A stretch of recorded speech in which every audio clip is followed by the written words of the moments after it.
엔도이즈를 도입하는 데 있어서 가장 핵심은 딱 세 개인 것 같아요. 환자한테 시달리는 것도 덜해지니까 치료하는 데 스트레스 없어지는 거, 부가적인 보너스. 신경치료 영역에서 이 엔도이즈의 역할이 더 확대되길 저는 바라는데, 이 고주파 열 응고 요법이 신의료 기술로 좀 재평가할 수 있는 기회가 되면 더욱 좋을 것 같다.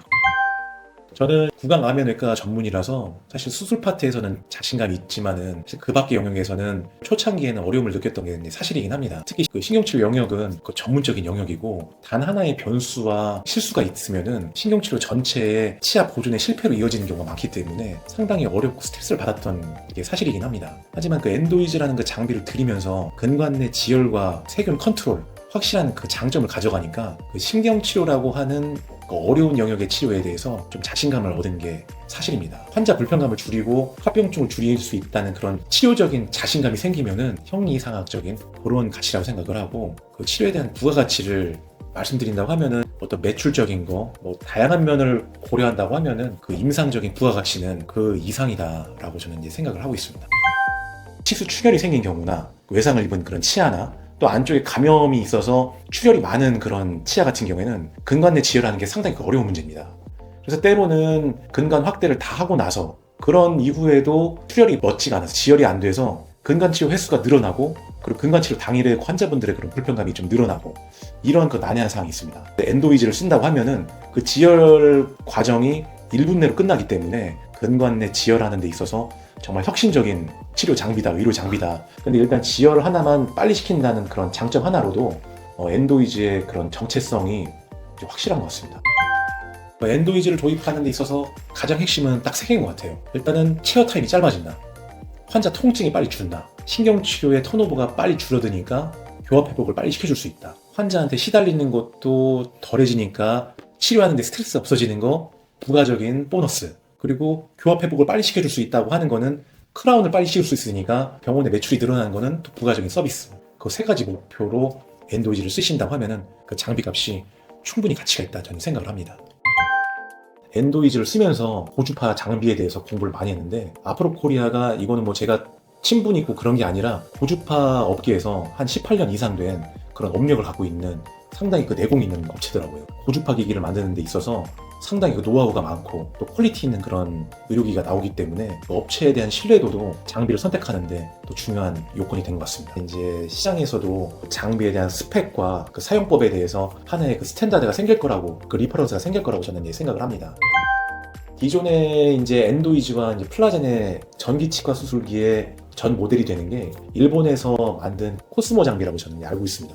근데 그 장비가 이제 고주파가 500kHz에 분절된 그 파형이 나오는, 그러니까 일반적으로 쓰는 이제 일렉트로 서저리에서 쓰는 컨티뉴어스 라디오 프리퀀시가 아니라 이제 분절된 형식으로 나오는 PLF 그 파형이어야만 이게 과열되지 않을 수 있는 그런 안정 장치가 이제 그런 파형이다 공부를 하게 되는데, 그렇지 않으면은 고주파 팁의 온도가 100도, 200도까지 더 침범해서 또 올라갈 수 있는 거죠. 그게 이제 일반적으로 쓰는 1MHz, 4MHz 그 이상의 일렉트로 서저리에서 쓰는 그런 장비들인데, 물론 이제 절개 목적으로 쓴다고 하면은 그런 장비들이 더 장점을 가진 거는 분명합니다.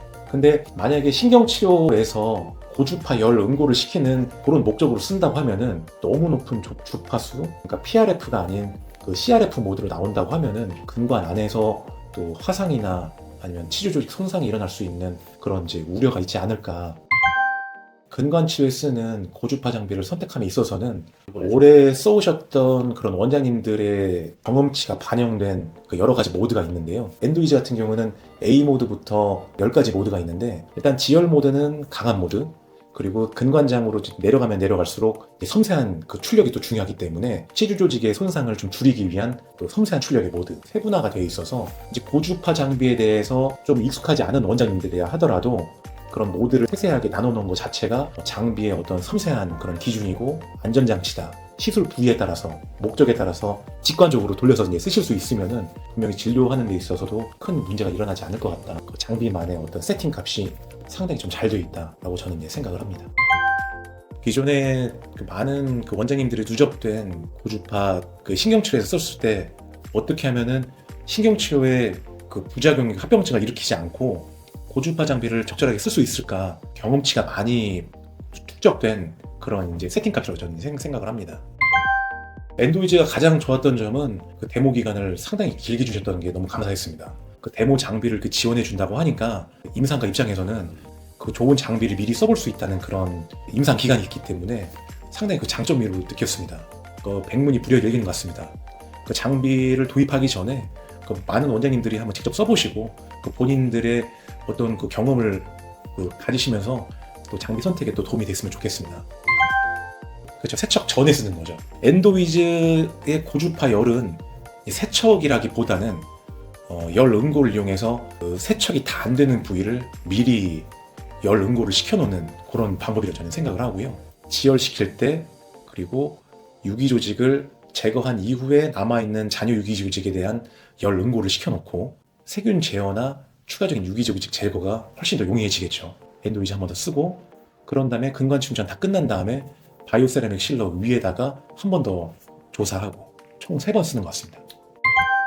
근관 세척은 사실 NaOCl을 쓰는 게 원칙이긴 한데 NaOCl이 잠긴 상태에서 엔도이즈를 쓰는 거는 과도한 그 전류 열이 발생될 수 있는 논란의 여지가 좀 있습니다. 그래서 엔도이즈를 먼저 쓰고 세균 제어와 열 응고를 미리 좀 시켜놓고 이제 마지막 세척을 NaOCl로 하는 게 가장 좋을 것 같고요. 근데 NaOCl도 생략한다고 하면은 일반 그 멸균 증류수나 그 생리식염수나 쓰는 것도 나쁘지 않을 것 같습니다. 그 엔도이즈를 먼저 쓰고 마지막에 NaOCl을 쓰던가 생리식염수나 멸균 증류수를 쓰던가 아니면 헥사메딘 용액을 쓰던가 그 근관 내의 그 감염도에 따라서 쓰시는 게 좋을 것 같습니다.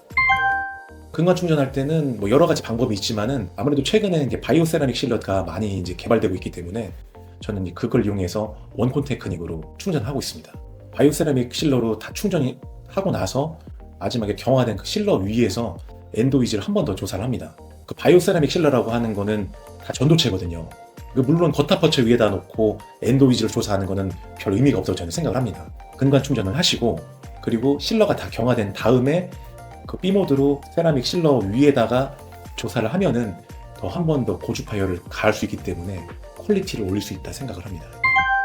보철 치료 하다가 구강내 소수술 같은 경우 이제 하다가 지열이 안 되는 그런 경우에는 그 일반적인 그냥 코아귤레이션 모드 그러니까 지열 모드로 이제 쓰신다 생각하시면 될 것 같고요. 그 절개 모드로 하면은 그 절개와 지열이 동시에 되는 거니까 뭐 징지백토미, 뭐 크라운 랭스닝 뭐 그럴 때도 출혈이 되는 포인트에다 갖다 대시고 그 절개 하듯이 적용하시면은 지열도 빠르고 아니면 아예 절개를 치간 확장수나 그 치은 절제수를 엔도이즈 그 절개 모드로 하셔도 절개와 지열이 동시에 된다 이렇게 보시면 될 것 같습니다. 볼팁도 쓰긴 하지만은 사실은 지열은 그 팁이 작을수록 잘 됩니다. 끝이 첨단이 잘 될수록 좋은데 근데 포인트 블린딩이 된다 하면은 포인트에 맞는 그 팁을 쓰는 게 좋습니다. 수술방에서 쓰는 그 바이폴라나 모노폴라처럼 그 지열 포인트에다가 팁을 갖다 대고 그 부위에다가 섬세하게 정지시킨 다음에 지열.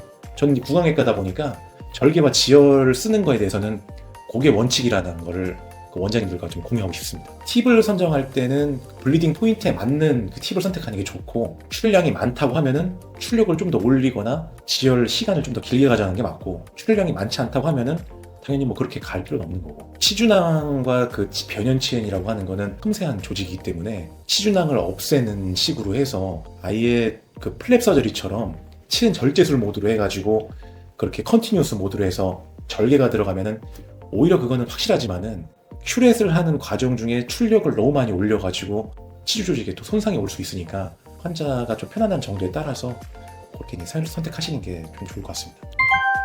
우선은 억세스 오프닝을 하고 나서 근관 확대 이전까지 근관 지열이 안 되는 경우에 이제 엔도이즈를 이제 1차적으로 사용을 하고 정상적으로 이제 근관 확대를 이제 시행을 합니다. 근관 확대 다 하고 나서 근관 충전까지 기존에는 이제 NaOCl에만 이제 의존했다고 하면은 지금은 이제 근관장까지 파일을 꼽아놓고 엔도이즈 고주파 이제 B 모드나 C 모드를 이제 3mm, 4mm, 그러니까 근관장 3mm, 4mm까지 파일 꼽아놓고 B 모드를 그 조사 한번 하고 근관장까지 도달한 다음에 D 모드로 한 번 더 조사합니다. 다른 전기 수술기랑 좀 다른 거는 엔도이즈 같은 경우에는 B 모드, C 모드, D 모드가 다 세분화돼서 출력이 다 이제 섬세하게 조절이 되기 때문에 제조사에서 그렇게 이제 세팅값을 정해놓은 거는 온도가 들쭉날쭉하면 이게 의미가 없으니까 제가 이제 고주파를 공부하다 보니까 500kHz로 적정하게 이제 페달을 밟으면은 60도에서 80도까지 이른다고 하더라고요. D모드라고 하면은 온도가 한 60도까지 도달이 되는 거고, 근데 엔도이즈를 안 쓴다고 하면은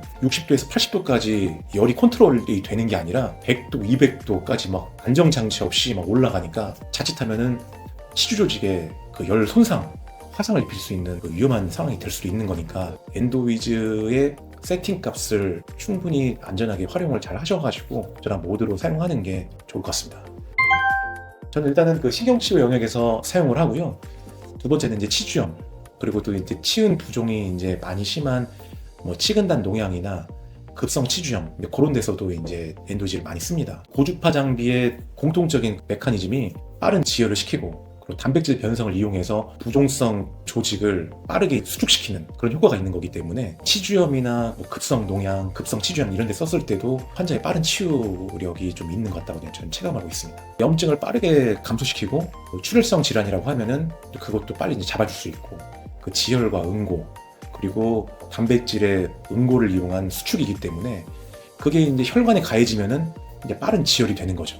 임플란트 GM은 제가 많이 쓴 건 아니지만은 특히 이제 급성 염증, 부종이 심하고 삼침했을 때 출혈이 좀 많이 되고 이런 경우에는 그 엔도이즈가 많이 효용성이 있는 것 같습니다.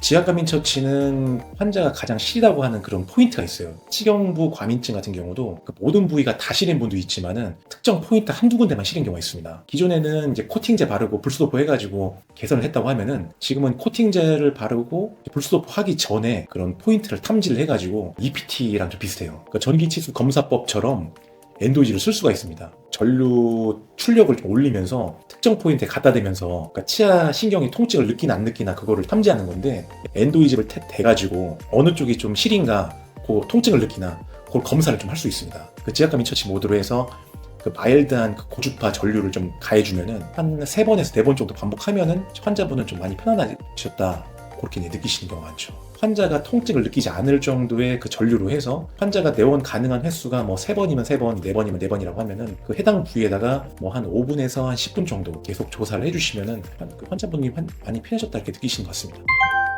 거의 신경치료 할 때는 필수품이다라고 생각을 하죠. 덴츠플라에서 나온 스마트 X, 엔도 엔진 요즘에 나이타이 없으면은 신경치료하는 거 힘들잖아요. MTA 실러나 또 알파 베타나 뭐 히스템비나 또 근관 충전기 없으면은 다 힘들다고 생각하는 것처럼 근관 지혈과 세균 컨트롤, 그리고 유기 조직에 대한 추가적인 컨트롤 하는 데 있어서, 그러니까 근관 확대는 엑스스마트가 시켜주고 근관 충전은 가타파차와 바이오세라믹 실러가 시켜준다고 하면은 그 가운데 과정은 누가 해주냐 그 말이죠. 그 가운데 과정은 엔도이즈가 거의 이제 필수품이 된 것 같습니다. NaOCl 빼고 근관 치료 당연히 그동안 못해왔고, 근관 충전 실러 없으면 당연히 못하는 것처럼 근관 확대 이후에 근관 충전까지의 그 과정을 엔도이즈는 거의 이제 필수품이다. 계속 쓰고 있죠. 루틴처럼 쓰고 있고, 나이타이 파일이나 바이오세라믹 실러가 없으면 안 되는 것처럼 엔도이즈는 신경치료의 필수품이다. 신경치료 영역에서 이 엔도이즈의 역할이 더 확대되길 저는 바라는데, 엔도이즈를 사용한 이 고주파 열 응고 요법이 신의료 기술로 재평가돼서 어떤 신경치료에 대한 부가가치를 좀 재평가할 수 있는 기회가 되면 더욱 좋을 것 같다, 그렇게 생각을 합니다. 지금은 이제 보험치료 영역 안에서 근관치료의 퀄리티를 올리기 위해서 이제 사용을 하는 거고, 그런 필수품이고, 나중에는 새로운 치아 신경 내부의 통증을 없애는 그런 치료법으로서 재평가 받으면 더 좋을 것 같다, 이렇게 생각을 합니다.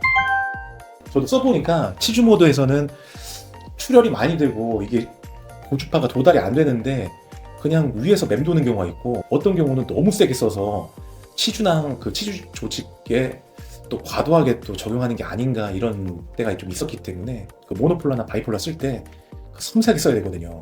과도하게 많이 쓰면은 오히려 메스를 쓰는 것보다 더 안 좋기 때문에 고주파 전기수술기를 쓰는 기본 원칙에 따라서 치주 모드나 아니면 절개 모드, 임플란트 주기형 모드는 이제 그런 방식으로 쓰는 게 더 좋을 것 같습니다. 그러니까 엔도이즈를 쓸 때 신경치료 모드에서 쓰는 그런 프로토콜과 신경치료가 아닌 영역에서 어떤 절개, 지혈, 그리고 치주염, 그리고 뭐 치은 절제술 이런 모드에서 쓸 때를 약간 방식을 한 이원화해서 한번 그렇게 공유하면 어떨까.